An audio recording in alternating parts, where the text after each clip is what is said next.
All right, tell me if you've heard this one before. Take every thought captive.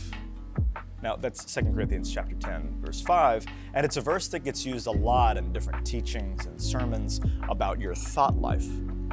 And the way it gets interpreted is, well, every single thought that comes into your brain, watch it carefully and take it captive if it's not a good thought, if it's not a thought that's going to lead you in the right direction.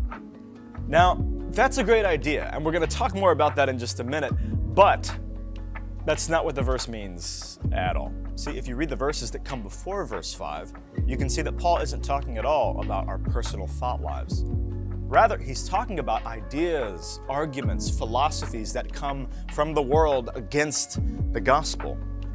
And he says fighting against those arguments is like fighting a war. And he says that's what I myself do in my ministry. I come against those arguments and I tear down those arguments. Paul says we are mere humans, but we don't fight the war in a merely human way. We tear down clever arguments and every proud notion that sets itself against the knowledge of God. We take every thought prisoner. So it's not about what we're using it for at all. It's about this war that's happening between the world and the gospel, and these arguments that are coming against the gospel and attacking it, and how we have to be ready to fight that war and to take every one of those thoughts, every one of those arguments coming against the knowledge of God, prisoner. But that doesn't mean that the idea of taking care of the thoughts that come into your brain is not important. In fact, it's extremely important for us as Christians to do exactly that, even if that's not what this verse is about. So Paul, again, in Romans chapter 6, verse 11, says that in order to break free from sin in our lives, we have to consider ourselves dead to sin and alive to Jesus.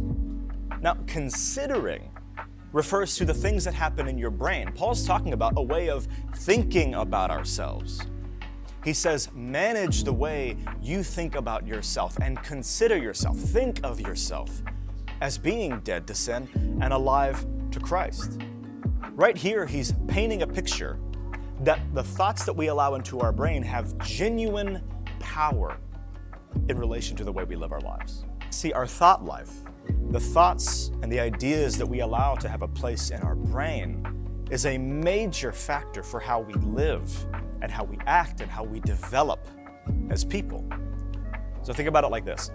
How many of you know that if you allow negative and hopeless thoughts to just sit in your brain, for you to roll over those thoughts and think about them again and again and again over a day or over a week or over a month, how many of you guys know that you yourself will be a negative, hopeless person before too long? The same is true of positive thoughts, of thoughts full of hope and thoughts full of joy and thoughts of peace.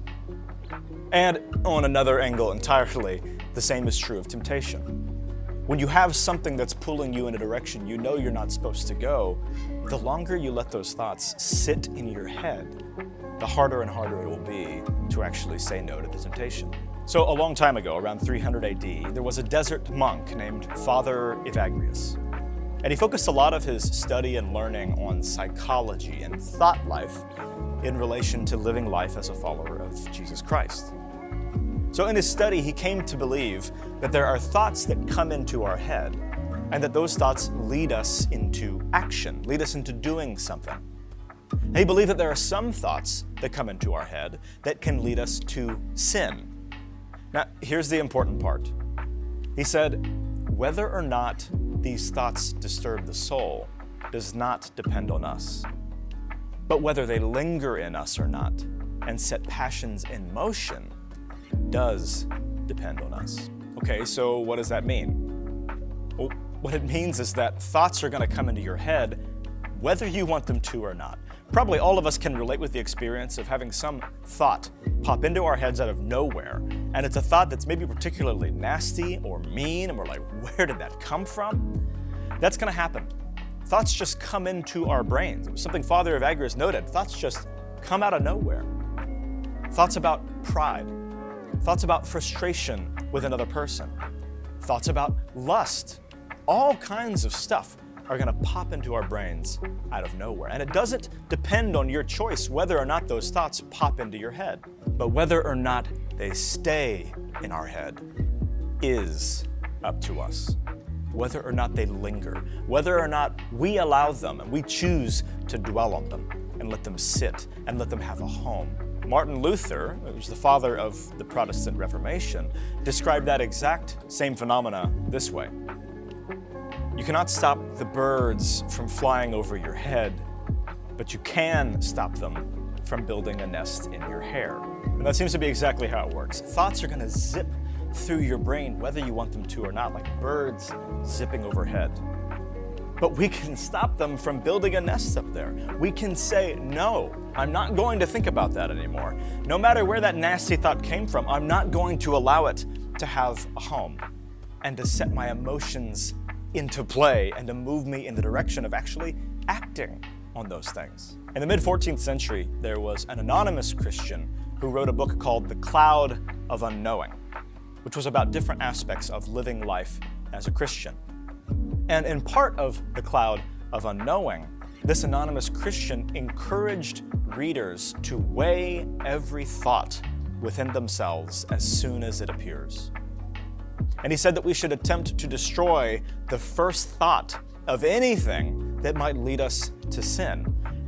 And he believed that was the only way to avoid following the thought into the deed. See, we have genuine power in the things we allow into our brains or don't allow into our brains.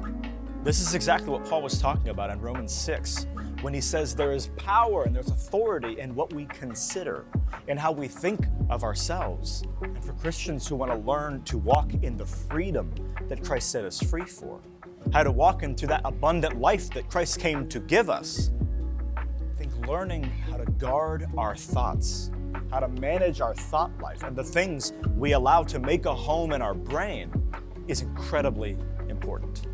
I think it's one of the major keys that's been left out of the picture of modern Christianity for how we can actually begin to walk in that freedom that Christ described, to walk not as slaves to sin, like Paul talked about, but as connected and alive to Jesus Christ. So here's my challenge for us today.